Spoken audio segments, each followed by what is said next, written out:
Moula Sika et Bandi. Ah oui, leader na mapati ya RDC, spécialiste ya Congo profond, mfumu na mapata, mfumu ya CPLA, CAA. Aye kotombe la bana Congo en général, et bapa ya oyo bapona ye mingi ba passager na ye en particulier. Bonne année 2025 na bino nyonso pour la confiance bopesa ye. Moula Sika Bandi, CAA compagnie aérienne ya bana mboka. Ndenge kaka mesala kosepelisa bino chaque année na 2025 oyo lisusu CAA mosepelisi akani kotombela bino mobu elamu pe kokubisa confort sécurité pe ponctualité oyo azalaka nango ntango nyonso na pointe noblesse pe luxe ya baavion na ya kitoko apropose pe kokuba kopropose bino baservice ya kitoko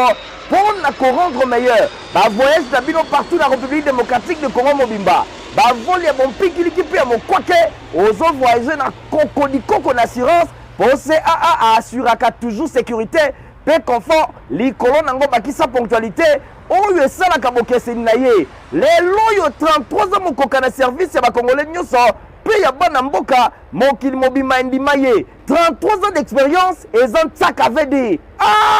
CAA mojalisi mfumu ya mapata kwanga ya ntolula botikela ngo bakongo kasi masolo ya vio na mapata ya RDC botikela ngo CAA seye yende mfumu Fly CAA, votre confort et votre sécurité au cœur de nos préoccupations.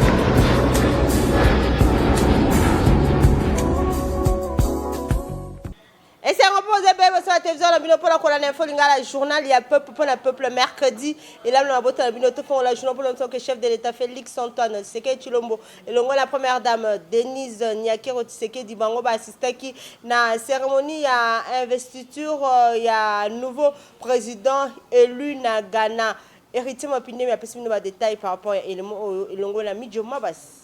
Président Félix Tshisekedi na distingué première dame Denise Nyakero ba assisté qui mardi au na Accra na cérémonie officielle ya investiture ya nouveau président élu à Ghana John Dramani Mahama. Plus de vingtaine chefs d'État africains misusu bazwa qui prépare na événement Oyo et Salamaki na place d'indépendance na centre-ville ya capitale ya ghanéenne. Na discours na ye ya inauguration, président Dramani Mahama a sali 4 engagements dont redressement ya économie nationale, lutte contre corruption. Pour na ye, milulu ya alternance ya lelo ezo consacré maturité démocratique ya mboka na ye. Invité personnel ya président Dramani Mahama, couple présidentiel ya RDC, ba kendaki kopesa ba félicitations na couple présidentiel ya Sika ya Ghana, oyo ba entretenir na bango ba relation excellente ya amitié pe na fraternité.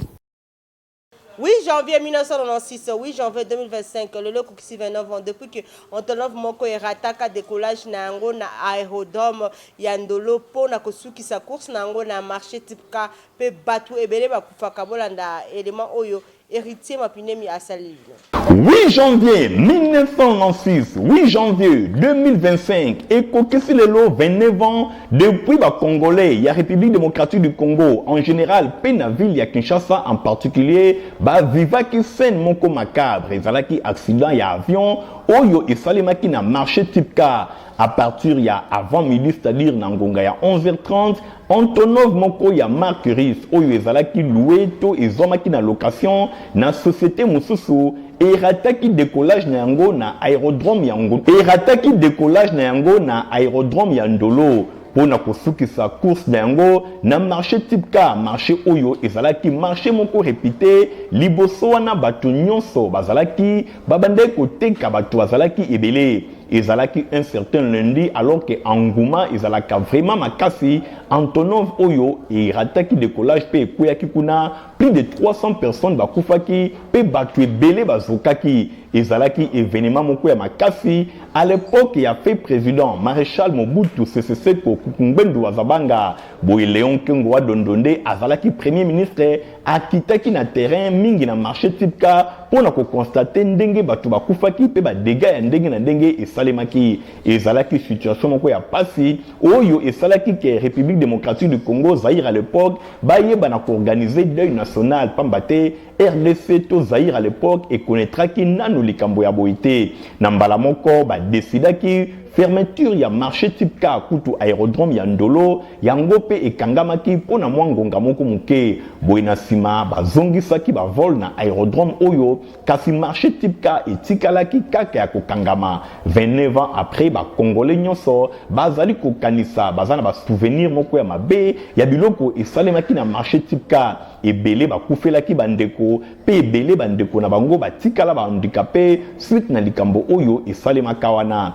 nzokande ba famille ebele bazala bongo dédommagé te malgré ba cri de détresse oyo ezalaka lancé kasi gouvernement azwaka soin ya kokanga marché oyo ezongi na yango lisusu quelques années après ezongaki malembe lelo marché type K ezongi lisusu na puissance bato bazali koteka ndeti kaka eloko moko esalemaka wana te nzokande nzinga ya ba aéroport esengaka te bato bazala ebele boye lokola marché type K ezongi tobanzike ba autorité bazali komona mukolo mosusu to beta lisusu ba cri de détresse te mukolo mosusu to lela lisusu yindule te pamba te eloko ya malamu ezalike tango ba décision ezwami esengeli suivi ezala 29 ans après ba témoin ya événement oyo bazali ko déplorer retour ya ba vendeur na marché type K nzokande ezali esika oyo batu ebele batangisa makila awa suite na Antonov oyo ya marque russe ndenge erataka décollage na yango 29 ans lelo ba congolais pasi pe mawana mitema komona eloko oyo esalemaka na marché type K. Honorable pour na cadre ya réseau des écoles de proximité des enseignants et écoles et belé bazwa qui formation na complexe scolaire Maman Pemba école et fondation Nerombungu reportage Ladiland. Nazali IPAF ya Moamba secrétaire principal provincial adjoint la formation ngai Mathieu Bato c'est mon nom. Alors lelo tukusangani na réunion à lelo pour na former ba préfet na ba professeur ya DAS ya domaine d'apprentissage à sciences pour na nouvelle réforme to sali to initier ezali rep ezali nini ezali ba réseau ya ba école ya proximité c'est que réseau ba école ya nzinga basangana basala musala moko baba ko réfléchir na mayimatali musala na bango kotangisa na bango ba mikanda ba programme tout consort. C'est qu'on ne veut plus faire des enseignements en solitaire. Tout ça, c'est enseignement en communauté, en collectivité. Tout ça, on a avec la proximité. Et cette initiative est venue de l'excellence ministre de l'Éducation nationale, Maman Mineta, Maman Raïssa Malou. Et ils allaient soutenir avec les projets PAF. PAF, ils allaient PAAF. Projet d'apprentissage, d'autonomisation des filles. Il y a un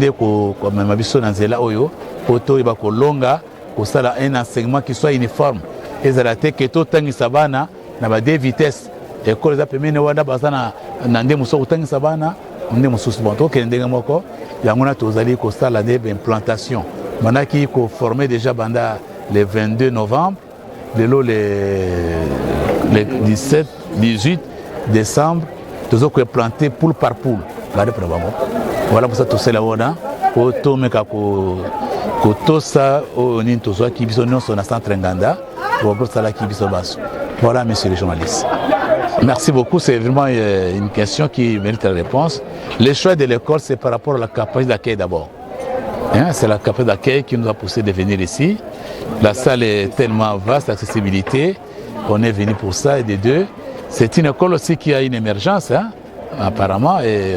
vraiment ça promet. Ça promet, il fallait des bonnes choses. Pour aussi faire connaître ça, faire, pas la promotion, mais à faire connaître cette école aussi. C'était un coin un peu caché, mais quand on est là, on vient tous ensemble, on peut voir l'école. C'est les choix, les choix. Merci. Balève ya coupe couture ya complexe scolaire Maman Pemba bango ba zwaka formation ya kitoko après 3 mois ya pamba ba sala kama ndenge na ndenge batongaka déjà bilamba ya kitoko bolanda reportage oyo Ladi Land wa sali bino liboso na bino tozana bana ya première année coupe et couture o banda ko benga lobby 3e année coupe et couture toyekolakisa ba réalisation tozo présenter ba réalisation au bana biso ba sali après 3 mois de cours au tozalaki na bango ensemble tant bayaki bayebaki absolument rien mais lelo baza capable ya kotonga non seulement bilamba ya ba bébé mais aussi bilamba ya ba taille personnelle et même de grande taille aussi baza capable ya kotonga yango voilà binomo bomona bana biso batongi ba robe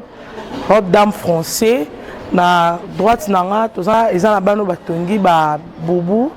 et na gauche nanga eza na bana o batongi ba robe na sima nanga eza na ba misusu batongi donc ba modèle les belé mais tozo présenter bino en tout cas ba travail fourni par nos élèves et tolobi lisusu merci beaucoup na excellence parce que awa bisika toza eza juste place toyaka kosala essayage kolata bilamba mais misala o nyonso tout esala mara na télé na biso bipai wapi tolakisaka bino à chaque fois comment misala na biso ezo kende liboso pona ba matériel oyo à disposer la biso na atelier nde ezo permettre bana na biso lelo bakoma capable ya kotonga ba bilamba oyo bazala ngo na nzoto. En tout cas, merci beaucoup. Nzambe ya Lola, prière na biso ezaki abakisela ye mikolo ebele, à vivre longtemps parce que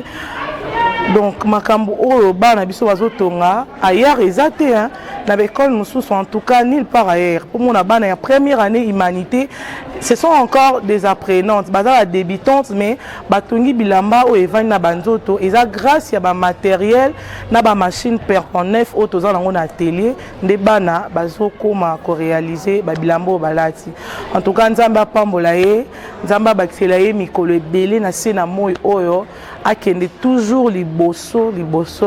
Merci beaucoup. Excellence Néombo. Tobeta bongo masolo etali mai na courant eza kotungisa makasi bato bavandi mingi penza na quartier Mikondo kuna na commune ya Kimbantseke.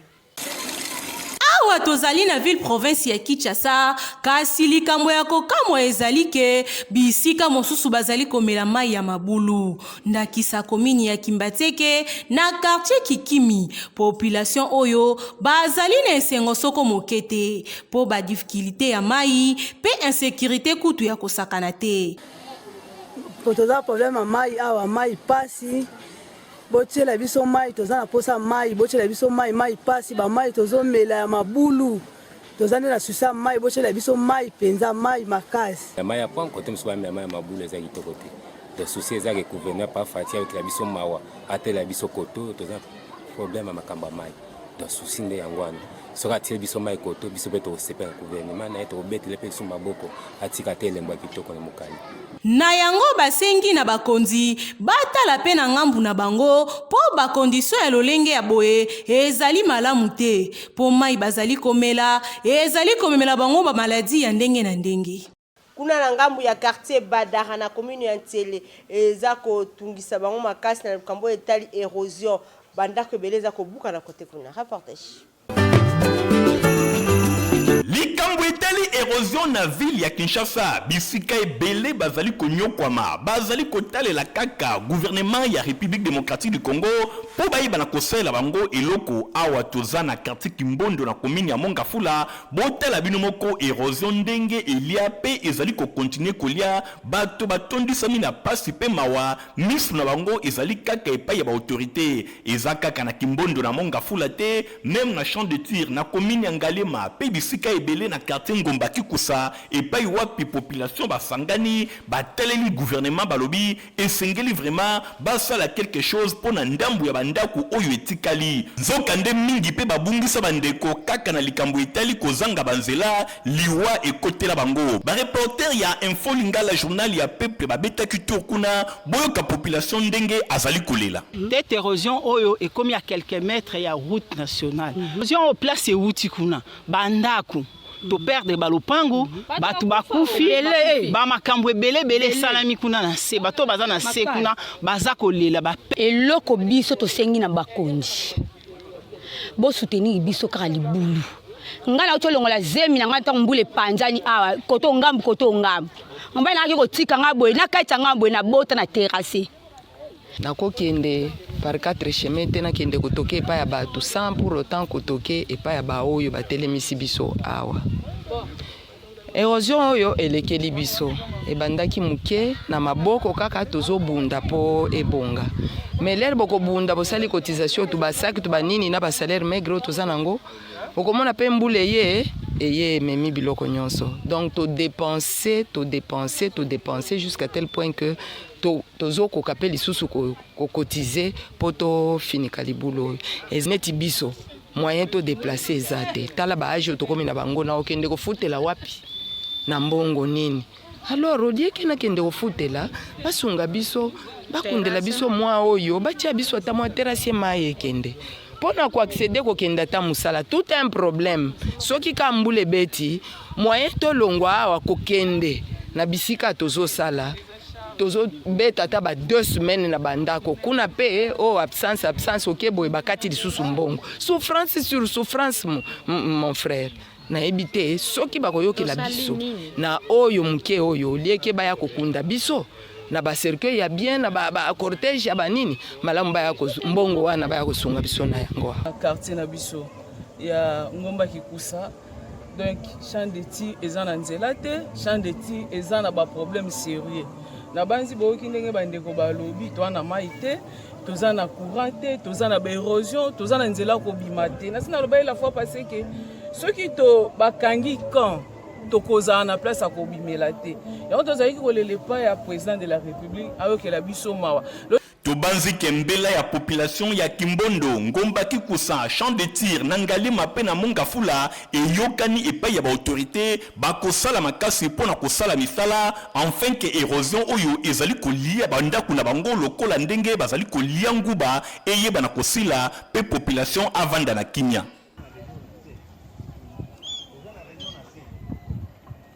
Rapporteur ya folinga la journée pour la plupart bête qui tourne en commune qui sense pour wapi batala qui va difficulté ba la côté kuna bazala kana yango surtout na likambo etali mai. En plein 21e siècle, ezana bakwa misusu ya ville ya Kinshasa na capitale ya République démocratique du Congo, babosana bango bambule ebele na makambo etali mai. Kaya quartier Sakombi na Mayenge na commune ya Kimbateke esengeli kosimba ke basalelaka kaka ba mai ya libulu tope mai ya forage yango esungaka population ya coin wana pona certains besoins ménagers. Esengeli kotelisa pe ke ezali manque ya volonté ya ko résoudre ba problème oyo ya première nécessité. Na yango vie sociale ya quartier Sakombi pe Mayenge eza malamu te, esengeli ba autorité batala vraiment kana bango po vi baza komene eza pasi pe mawa. Penda ezo pena ba pompe ezate. Ba pompe eza pena kuna na se côté ya pont kuna. Mais biso koto to mela mai mabulu donc mai moko ka ya bongo kaka to ka mai mabulu bana bazo mela kaka bongo emsubo checkis donc ça peut permettre te année 2024 pena président sala biso pela quelque chose ko se biso pompe da quartier o sa ko di biso to se pela makasi ba condition to usina na 2023 o to na 2024 to na posa développement et ko taper. De la même manière bazana problème ya o etali mai to constater lisusu pe absence ya ba câble de transmission de l'électricité na ba kwa ya quartier Mayenge pe Sakombi. Tengina ba konza mboka en principe mboka batu bazali peuple azonyo kwama ba bongisila biso makambo etali courant po ekoma lelo courant epeli lobi courant ezate en défaut bokoya ko jo courant retard ba 23h courant ye okepte pe bokola la ka bongo sans courant. Population ezo se plaindre na insécurité o ezo se battre plein à cause ya manque d'électricité yango ezo favoriser ba criminalité. Ba jeune o ba siraka kuna na UPN ba s'organiser makasi pe ba kabola équipe mibale ya 12 baza pene ya église la borne. Reportage héritier Mapindemi. Kalai ngangu kalai technique ndenge kaka ba mesana koloba na ville ya Kinshasa bilenge oyo bozali komona bango ba mesana kotia cirage awa na ipen na Binza na commune ya Ngalema bango ba sala écurie na bango pene ya église la borne ba kabolana na groupe de 12 boye misusu bazali kosala 3 fois par semaine misusu pe bazali kozonga pona kosala 3 fois et koma lokola entreprise moko boye nzokande bazali pe ko gagner misolo na bango ebele pambate milliers oyo na ipen ezalaka vraiment fréquenté lokola église la borne ezalaka pe na batu ebele bilenge oyo bazwa yango vraiment lokola métier na bango bazali koleisa pe kobokola bato kaka na mosala oyo bazali kosala aviane zaki o kataye simbaye atika tolu kwa mbongo mbongo kende liboso mbongo wane tolu article 15 mopeto toujours en avant. Tout d'abord ils ont bien posé des bisous ya mabe ezaka ke komona bajeni oyo badebrouillaka te bajeni oyo bayebi koluka te lokola biso neti boye kope eza te na boyi na bana na ndako na boyi na chauffeur na ye koluka boye ede libota na ngai ede na bandeko na ngai yango na osala boye. Il n'y a pas de son métier ndenge balobaka, il y a que de sortes gens bandeko oyo nyonso basalaka misala ya mabe lokola ya kuluna botala bandeko oyo ndenge bazali kobika kaka na mosala oyo bazali pe kokomisa misolo ntina bandako na bango bongo oyo vandi okangi maboko kaka pona kokataka bato machete esengeli otika mosala oyo pamba te l'État esi ya tebino misu bolanda ndakisa ya baninga. Compagnie africaine d'aviation Océane Mokusi a présenté Airbus pour nos passagers na voyager dans conditions ya kitoko. Moule sika ebandi ah oui, leader na mapati ya RDC, spécialiste ya Congo profond, mfumu na mapata mfumu ya CPLA CAA. Aye kotombela bana Congo nyonso en général, pe bapaya oyo bapona ye mingi ba passagers na ye en particulier. Bonne année 2025 na bino nyonso pour la confiance bopesa ye mbula sike bandi CAA compagnie aérienne ya bana mboka ndenge kaka mesana kosepelisa bino chaque année na 2025 oyo lisusu CAA mosepelisi akani kotombela bino mobu elamu pe kokubisa confort sécurité pe ponctualité oyo ezalaka nango ntango nyonso na pointe noblesse pe luxe ya baavion na ya kitoko aproposa mpe kokuba kopropose bino baservice ya kitoko pour na korendre meilleur bavoyage na bino partout na République démocratique de Congo mobimba bavoli ya bompikiliki mpe ya mokwake ozo voyage na kokodikoko na assurance po CAA assuraka toujours sécurité pe confort likolo nango bakisa ponctualité oyo esalaka bokeseni na ye lelo oyo 33 ans mokoka na service ya bakongole nyonso mpe ya bana mboka mokili mobima endima ye 33 ans d'expérience eza ntiaka vd CAA mojalisi mfumu ya mapata kwanga ya ntolula botikela yango bakongo kasi masolo ya vio na mapata ya RDC botikela yango CAA seye yende mfumu. Fly CAA, votre confort et votre sécurité au cœur de nos préoccupations.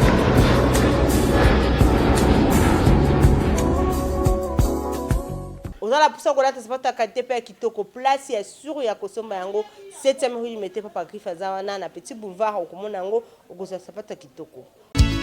papa sinangai e utako apio Baye nyonso balinga kolata basapatu kitoko saper d'État mwana mboka Basile Semopa alias Papa Griffe Cocobar de la Sab asali esika pona ba congolais nyonso bayeba na kozwa mokoto ya kitoko sandal lipapa ba ceinture pe biloko ya ndenge na ndenge nyonso ezali kosalema epai ya mwana mboka saper d'État Papa Griffe boye na présidence de la SAP epai wapi ba mokoto bozali komona ezali kosalema euti na Italie euti bisika mosusu te kaka awa mwana mboka saper d'État Papa Griffe yende azali kosala yango kasi komitungisa na ye ezali boni gouvernement bazali kotala ye kaka boye alors que bakoki kotie maboko pona oyo azali kosala ekende tango nyonso liboso na koloba lisusu nini bandeko nanga bino moko bomoni bino moko bolinga yango mutu nyonso akokota na 7e rue place commerciale awawa tout au long ya bafabricant traditionnel areketaka yango Papa Griffe mawa ngo Papa Griffe mawa vraiment musala kitoko boye alors ça oleka mundele et puis les autres diront mais pourquoi pas te gouvernement balingo soutenir yete na ebita bande onanga botuna peut-être bango na ebakate na salanine na zanga pe politicien te artiste kaka mais les autres salamato donc ezaka pona ko informer le sous maman na biso Judith yozali maman excellence premier ministre voilà oyo na pouvoir oyo kutanga na zara Papa Griffe ndenge pe son excellence monsieur le président de la République Fachi Beton yepa ya kutanga déjà na zara Papa Griffe artiste coordonné mais na yebaraté pourquoi na zanga soutien pourquoi bo soutenir ngati ngamu tufuma na combattre ba chinois na combattre ba expatriés na combattre ba turcs pour que Congolais là teloka bien à faux prix et puis durable aux en manifestation aux en fête moko songolo au libala yaka en tout cas jour on les jour na au lia batutu na fête eloko moko durable ezala chaussure ezala sandale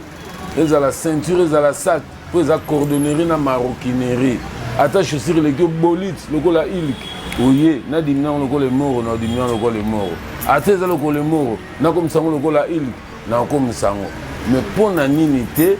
na prendre jeunesse montante se prendre en charge na transmettre bango la cordonnerie bolingi kaka nakufana ke na domaine nanga. Adresse ezali se moko na 7e rue Limete oza Petit Boulevard Limete résidentiel et paiwapi basapatu ya kitoko ezali kosalema bana mboka bopesa confiance et pa yande konabino sa père d'état Papa Grive pona kosomba biloko oyo ye azali koteka yangonde e kotombola mboka na biso pambate batu ya mayele pe batu ya créativité bazali. Poto malonga pona ba la bino za protiva pe mokolo ko komela yango episa ka santé ya kitoko énergie pe vitamine. Ah merci. Ya buinde bana nyoso baza kuringa. À la prochaine.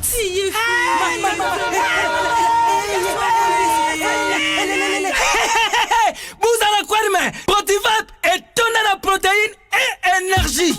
Ah papa merci pour les Protivap pour les enfants. Eh Bino, bote la baonine. Pona bana na yo bakumarukura bana oyo folesaka bango poto Protivap eza bapota te. Allez kamata bon appétit. Bana nyeso bayaka Protivap aba sisi kulia ya bango Protivap babandi badansi na bango ya babebe pro tala bari yango tata kitoko ntoto makasi tukana mbimbi oyo tukana mbimbi makusa Protivap poto kitoko pona babebe pro. Vous allez qui belle pour na kolana info ngala journal ya popo na popo ceux qui vous sepela kinango puis merci na Igor Ntingi matomi na zaki na sima ya caméra concours rédactionnel ya Nadine Asona Muyala héritier mapindemi à superviseur qui journal oyo montage sima ke pa Fabrice Ndompe Christian Kangebeni ngala bino topsani rendez-vous que les amis koya au revoir. Moule Sika Ebandi, ah oui, leader na mapati ya RDC, spécialiste ya Congo profond, mfumu na mapata mfumu ya CPLA, CAA, aye kotombe la bana Congo nyonso en général, et bapa ya oyo bapona ye mingi ba passager na ye en particulier, bonne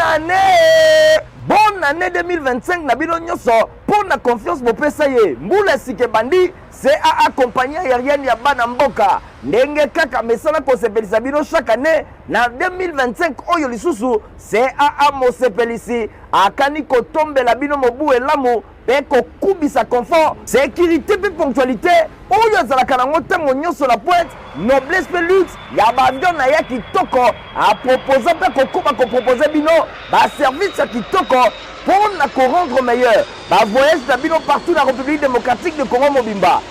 vol ya bompikiliki pe ya mokwake ozo voyager na kokodikoko na assurance pour CAA assuraka toujours sécurité pe confort likolo nango bakisa ponctualité oyo esalaka bokeseni na ye lelo oyo 33 ans mokoka na service ya bakongolais nyonso pe ya bana mboka mokili mobima endima ye 33 ans d'expérience eza ntiaka vedi